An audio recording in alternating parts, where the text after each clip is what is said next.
الحمد لله وكفى وسلام على عباده الذين اصطفى أما بعد فأعوذ بالله من الشيطان الرجيم بسم الله الرحمن الرحيم فيها يفرق كل أمر حكيم صدق الله العظيم سبحان ربك رب العزة عما يصفون وسلام على المرسلين والحمد للہ رب العالمین اللہم صلی علی سیدنا محمد وعلی آل سیدنا محمد وبارک وسلم۔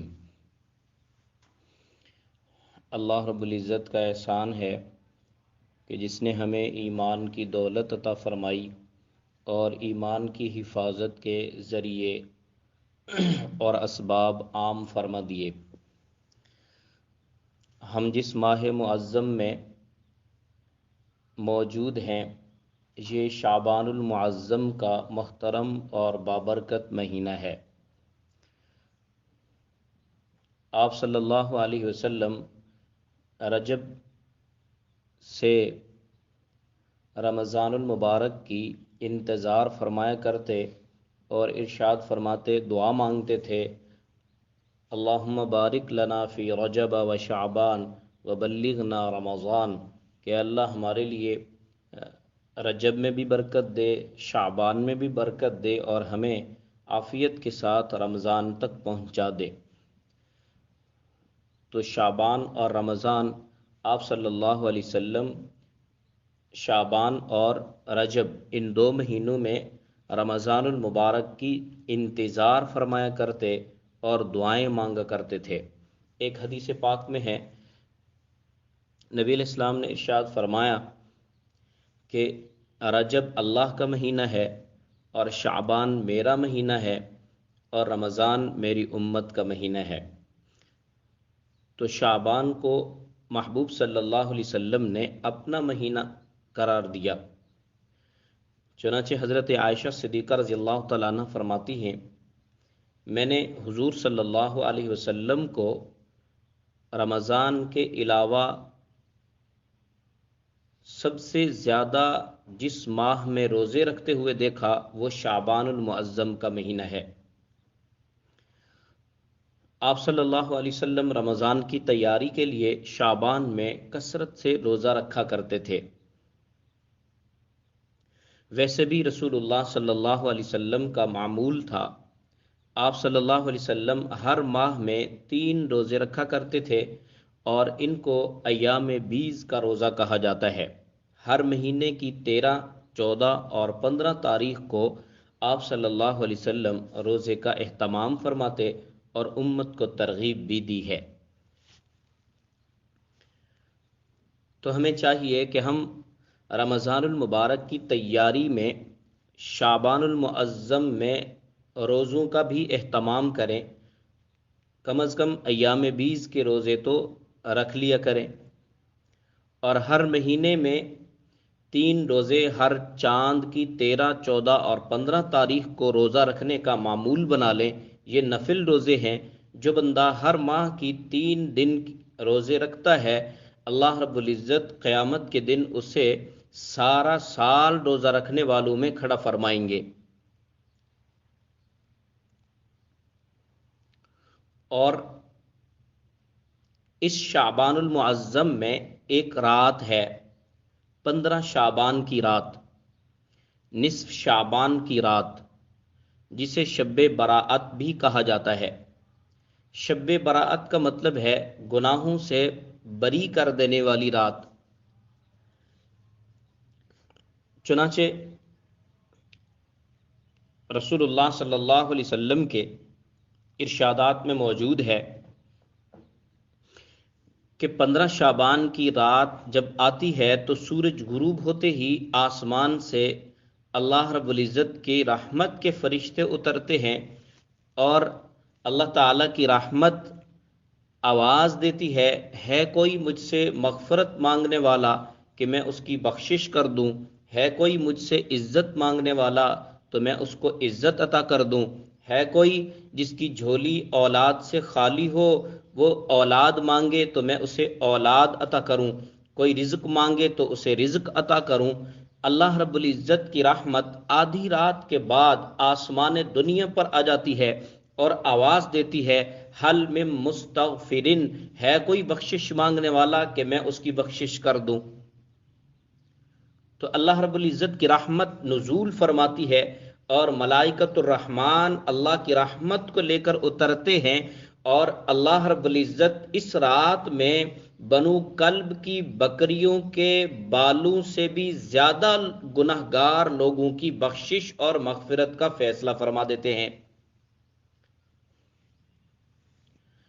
آپ صلی اللہ علیہ وسلم نے فرمایا اس رات میں جبکہ اتنی وسعت کے ساتھ، برکت کے ساتھ اور اللہ کی رحمت نازل ہوتی ہے، اور اتنی وسعت کے ساتھ اللہ رب العزت اپنی رحمت سے گناہ گاروں کو بخشتے ہیں اور جہنم سے آزاد فرماتے ہیں، اس کے باوجود 7 قسم کے ایسے لوگ ہیں کہ جن کی اس رات میں بھی بخشش نہیں ہوتی۔ ان میں سے ایک شخص وہ ہے جو مشرک ہو۔ شرک کرنے والا، اللہ کے ساتھ کسی کو شریک ٹھہرانا اللہ کو بہت ناپسند ہے۔ چنانچہ قرآن عظیم الشان میں اللہ رب العزت نے ارشاد فرمایا کہ اللہ تعالی شرک کو معاف نہیں کرتے، اس کے علاوہ جو بھی گناہ ہوں اللہ انہوں کو معاف فرما دیتے ہیں۔ شرک کے علاوہ سب گناہ معاف ہو سکتے ہیں مگر شرک معاف نہیں ہوتا، تو مشرک کی اس رات میں بخشش نہیں ہوتی۔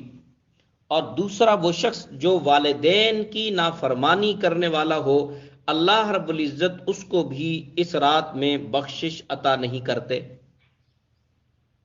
چنانچہ اللہ رب العزت نے وصیت فرمائی ہے والدین کی فرما برداری کرنے کی۔ لوگ ماں باپ کا تو دل دکھاتے پھرتے ہوتے ہیں اور ان کی کوئی بات ہی نہیں سنتے، اور ان کو خدمت کی ضرورت ہوتی ہے ان کی خدمت ہی نہیں کرتے، اور دنیا بھر کے لوگوں کے ساتھ ان کا بہت حسن سلوک ہوتا ہے۔ تو ایسے لوگوں کی بخشش اس رات میں بھی نہیں ہوتی جو اپنے والدین کی نافرمانی کرنے کے عادی ہوں۔ اور تیسرا وہ شخص جو کینہ پرور ہو، جس کے دل میں کسی مسلمان کے بارے میں کینہ ہو، بغض ہو، اس کے ساتھ حسد ہو، بغض ہو، تو ایسا شخص بھی اس رات میں بخشا نہیں جاتا۔ اور چوتھا شخص جو شرابی ہو، شراب کا عادی ہو اور وہ شراب چھوڑنا ہی نہیں چاہتا، تو ایسے شراب پینے والے شرابی کی بھی بخشش نہیں ہوتی جس رات میں اللہ بنو کلب کی بکریوں کے بالوں کے برابر گناہ گاروں کو بخش رہا ہوتا ہے، بخشش کی جا رہی ہوتی ہے، اس رات میں شرابی کی بخشش نہیں ہوتی۔ اسی طرح قاتل کی بخشش نہیں ہوتی، ناحق کسی کو قتل کر دینے والا، اور جو مرد شلوار ٹخنوں سے نیچے لٹکانے کا عادی ہے اور شلوار کو ٹخنوں سے نیچے لٹکاتا رہتا ہے یا چادر کو، تو اس رات میں اس آدمی کی بھی بخشش نہیں ہوتی، اس لیے کہ یہ تکبر کی علامت ہے، اور اللہ رب العزت فرماتے ہیں کہ تکبر میری ردا ہے، میری چادر ہے، جو اس کو اختیار کرے گا تو اس کو میں ذلیل کر دوں گا۔ تو اللہ رب العزت کو تکبر کرنے والے لوگ پسند نہیں ہیں۔ چنانچہ قرآن عظیم الشان میں اللہ تعالیٰ نے عباد الرحمن کا تذکرہ کرتے ہوئے ارشاد فرمایا وَيَمْشُونَ عَلَى الْأَرْضِ هَوْنًا، کہ اللہ کے خاص بندے وہ ہوتے ہیں جو زمین پر عاجزی اور انکساری کے ساتھ چلا کرتے ہیں۔ تو ٹخنوں سے نیچے مرد کا شلوار اور چادر نیچے لٹکانا یہ تکبر کی علامت ہے، اور اس رات میں بھی اللہ رب العزت ایسے آدمی کی بخشش نہیں فرماتے۔ اور 7واں آدمی وہ ہے جو چغل خور ہو، چگلیاں لگاتا پھرے، ایک کی دوسرے کو، دوسرے کی تیسرے کو، اس کی سنی اس کو لگا دی، اس کی سنی اس کو لگا دی، کچھ بڑھا چڑھا کے کم زیادہ کر کے چگلیاں کرنے والا چغل خور آدمی بھی اس رات میں نہیں بخشا جاتا جس رات میں بنو کلب کی بکریوں کے بالوں کے برابر گناہ گاروں کی بخشش ہو رہی ہوتی ہے۔ تو 7 قسم کے لوگوں کی اس رات میں بخشش نہیں ہوتی۔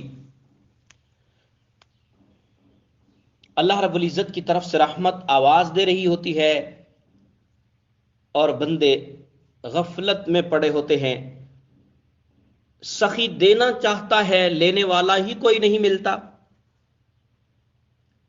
گویا رحمت خدا بندی یہ آواز دیتی ہے، ہم تو مائل بکرم ہیں کوئی سائل ہی نہیں، ہم تو مائل بکرم ہیں کوئی سائل ہی نہیں، راہ دکھلائیں کسے کوئی راہ رو منزل ہی نہیں۔ ہم کس کی بخشش کریں؟ کوئی بخشش تو مانگے، کوئی معافی تو مانگے، کوئی اپنے گناہوں پر ندامت کے آنسو تو بہائے، کوئی اپنے جرموں پر اللہ سے معافی تو مانگے، کوئی اللہ رب العزت سے معذرت تو کرے، توبہ تو کرے۔ جو توبہ ہی نہیں کرتا، معافی ہی نہیں مانگتا، آنسو ہی نہیں بہاتا، اللہ کے سامنے ہی نہیں آتا، تو اس کی بخشش کیسے ہو جائے گی؟ اس لیے رحمت خدا بندی کی طرف سے یہ اعلان ہوتا ہے کہ کس کو راہ دکھلائیں، کوئی راستہ پوچھنے والا ہی نہیں ہے، کس کی بخشش کی جائے، کوئی بخشش مانگنے والا ہی نہیں ہے۔ تو کتنی بدبختی کی بات ہے کہ اللہ رب العزت تو بخشنا چاہتے ہیں اور بندہ بخشش مانگ ہی نہیں رہا، اور لوگ ٹی وی ڈراموں اور دنیا جہان کی کہانیوں اور سوسائٹیوں اور مختلف قسم کے ماحول میں اپنے آپ کو ضائع کرتے ہوئے نظر آتے ہیں، وقت ضائع کرتے ہوئے نظر آتے ہیں۔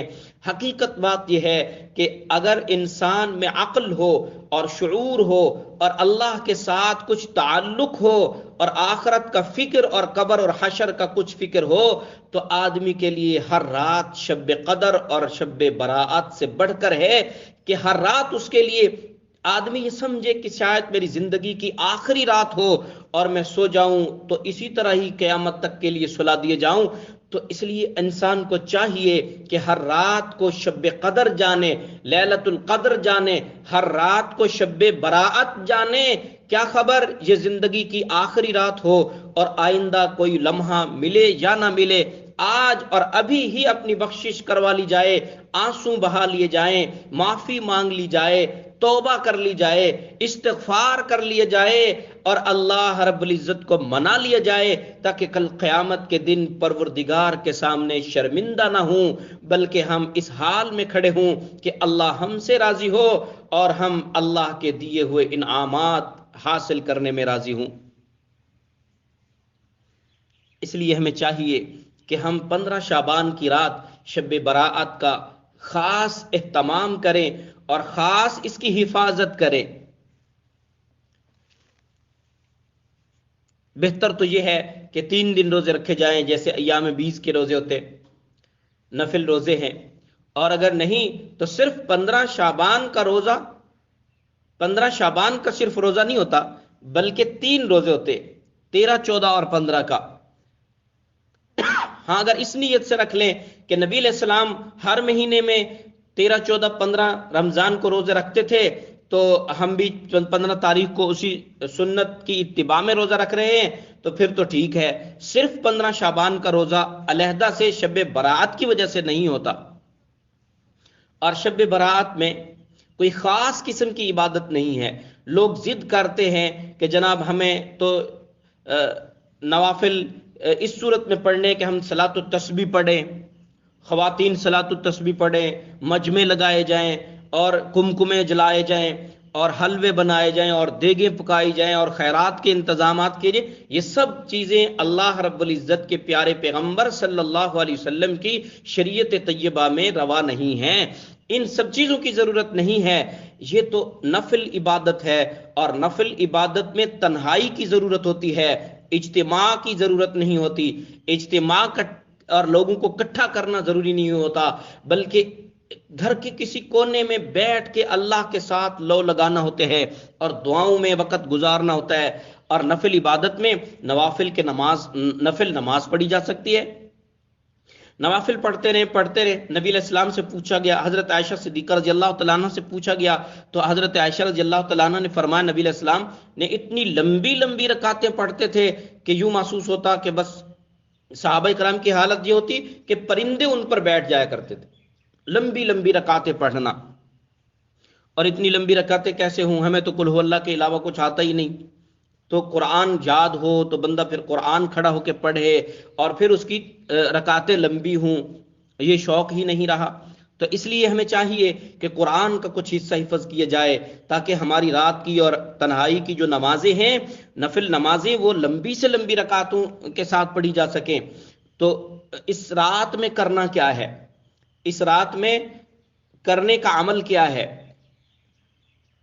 اب بعض خواتین اجتماع کرتی ہیں اور پھر جماعت کی ساتھ جو ہے اس کی صلاۃ التسبیح کی جماعت کراتی ہے اور نماز پڑھتی ہے، تو اس طرح سے تو مکروہ ہے۔ ایک تو عورت کا امام بننا مکروہ ہے، اور دوسرا نفل کی جماعت کرنا مکروہ ہے۔ اور اگر سیکھنے کی نیت سے جماعت کروائی جا رہی ہے تو پھر سیکھنے کے لیے پورا سال تھا، پہلے سیکھ لیتے، آج ہی سیکھ کے آج ہی عمل کرنا ہے۔ پہلے زندگی میں پتہ نہیں تھا کہ صلاۃ التسبیح بھی کوئی نماز ہے، اس کو سیکھا جائے، اس کو پڑھنے کا انداز سیکھا جائے۔ اس کو نبی علیہ السلام نے تو اپنے چچا سے فرمایا تھا کہ آپ روزانہ پڑھا کریں صلاۃ التسبیح، روزانہ نہیں تو ہر ہفتے جمعے کو پڑھا کریں، مہینے میں، سال میں ایک دفعہ، زندگی میں ایک دفعہ ہی پڑھ لیں۔ تو اصل تو یہ ہے کہ روزانہ پڑھا جائے، جو کم از کم ہفتے میں جمعے کو تو پڑھی جائے صلاۃ التسبیح۔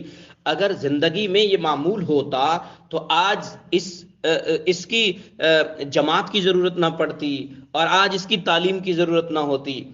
تو اس لیے چاہیے کہ اگر کسی کو شوق ہے صلاۃ التسبیح پڑھنے کا تو پھر وہ صلاۃ التسبیح پڑھنے کا پہلے طریقہ سیکھے اور پھر صلاۃ التسبیح پڑھتی رہے اور صلاۃ التسبیح پڑھتا رہے کوئی۔ اس لیے کہ نفل کی جماعت نہیں ہے، تو اگر صلاۃ التسبیح پڑھنا آتی ہے، سیکھ لی ہوئی ہے، تو پھر صلاۃ التسبیح پڑھ لی جائے۔ اگر نہیں آتی تو ویسے ہی نفل پڑھ لیے جائیں، کوئی فرض تو نہیں ہے کہ آج رات میں ہی اس کو پڑھنا ہے۔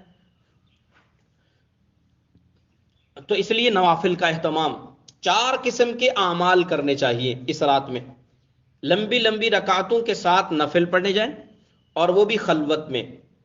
اگر مرد حضرات مسجد میں جا کے پڑھتے ہیں تو کوئی شور شغب اور اس طرح کی بات نہ ہو، ہر بندہ اپنی اپنی جگہ پر علیحدہ علیحدہ اللہ کے ساتھ اس طرح لو لگا کے نماز پڑھ رہا ہو کہ گویا دوسرے کسی کو پتہ ہی نہیں ہے، اور اس طرح مسجد میں کھڑے ہو کے نماز پڑھے کہ گویا میں اکیلا مسجد میں کھڑا ہوں اور کوئی بھی نہیں ہے، میرا اللہ ہے اور میں ہوں۔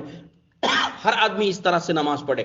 یہ بہتر یہ ہے کہ گھر میں نماز پڑھیں اور گھر میں ماحول بنائیں، اور گھر کی خواتین بھی کسی خاص سائڈ پہ کسی کمرے میں علیحدہ سے نماز ادا کریں اور یکسوئی کے ساتھ اللہ کی طرف لو لگائیں۔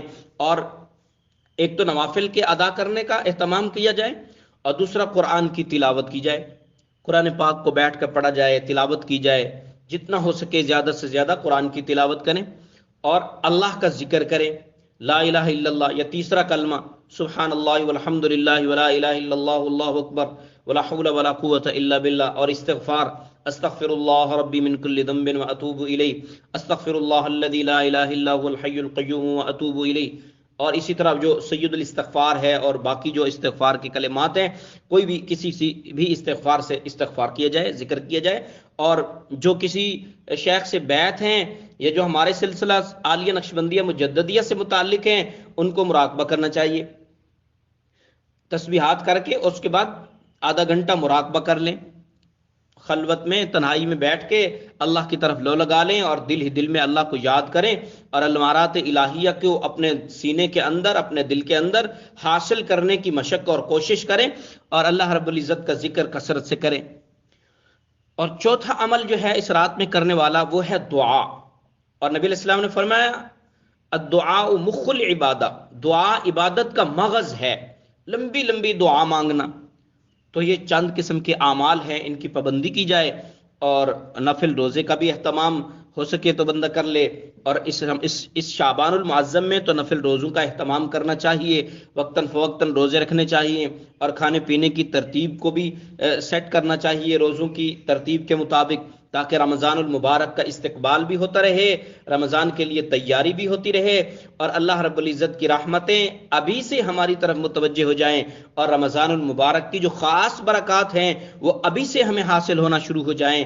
اللہ رب العزت سے دعا ہے پروردگار عالم ہمیں صحیح معنوں میں رمضان المبارک کی قدر کی توفیق عطا فرمائیں، رمضان المبارک کی تیاری کرنے کی توفیق عطا فرمائیں، اور توبہ کے ساتھ، غسل توبہ کے ساتھ اور سچے دل کے ساتھ توبہ کر کے گناہوں سے پاک صاف ہو کر رمضان المبارک کا جو ہے استقبال کرنے کی توفیق عطا فرمائے۔ وآخر دعوانا ان الحمد للہ رب العالمین۔ اللہم صلی علی سیدنا محمد وعلی آل سیدنا محمد مبارک وسلم۔ اے اللہ ہماری اس مجلس کو اپنی بارگاہ عالی میں قبول فرما۔ اے اللہ ہمیں شعبان میں برکت عطا فرما، عافیت کے ساتھ رمضان المبارک تک پہنچا۔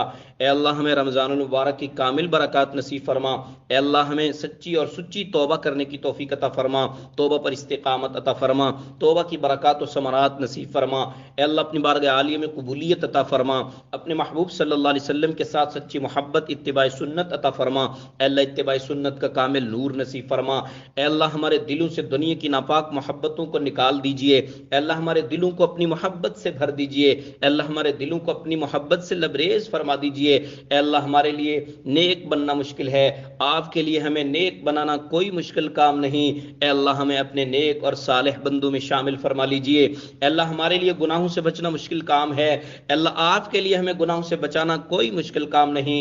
اے اللہ ہماری نظر و فکر کو پاک فرما، اے اللہ ہماری سوچ کو پاک فرما، اے اللہ ہمارا دیکھنا چلنا پھرنا بولنا سننا اے اللہ پاک فرما۔ اے اللہ ہر قسم کی ظاہری باطنی گندگیوں سے ہمیں محفوظ فرما، عافیت نصیب فرما۔ اے اللہ عافیت کے ساتھ رمضان کی پوری برکات نصیب فرما، پورا رمضان عافیت کے ساتھ نصیب فرما۔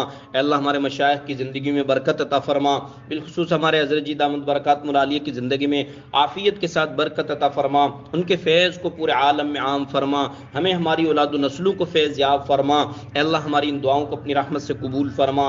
اے اللہ جن بہن بھائیوں نے دور قریب سے دعاؤں کے لیے کہا یا کہنا چاہتے تھے نہیں کہہ سکے، یا جو ہم سے توقع رکھتے ہیں کہ ہم ان کے لیے دعائیں کیا کریں، یا جن کے ہمارے اوپر حق آتے ہیں کہ ان کے لیے دعا کیا کریں، اے اللہ ان سب کے حق میں ہماری اور تمام مشائخ اولیاء کی تمام خیر کی دعاؤں کو قبول فرما۔ اے اللہ بے اولادوں کی گودوں کو آنکھوں کی ٹھنڈک بننے والی اولادوں سے آباد فرما۔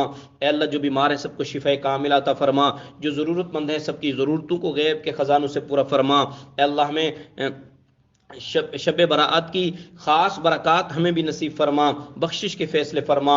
اے اللہ ہمارے لیے رزق میں وسعت کے فیصلے فرما، عافیتوں کے فیصلے فرما، مصیبتوں بلاؤں وباؤں سے اے اللہ حفاظت کے فیصلے فرما۔ اے اللہ عافیت و برکت اور وسعت کے ساتھ اے اللہ ہمیں رزق عطا فرما۔ اے اللہ ہمارے لیے بخشش کے فیصلے فرما۔ اے اللہ ہماری ان دعاؤں کو اپنی رحمت سے قبول فرما۔ اے اللہ تمام مشائخ اولیاء کی تمام خیر کی دعاؤں میں ہمیں حصہ نصیب فرما۔ اللہم ربنا تقبل منا انک انت السمیع العلیم وتب علینا انک انت التواب الرحیم، وصلی اللہ علی النبی الامی وعلی آلہ وسلم تسلیما، آمین بجاہ النبی الکریم وباسمائک الحسنی وبرحمتک یا ارحم الراحمین۔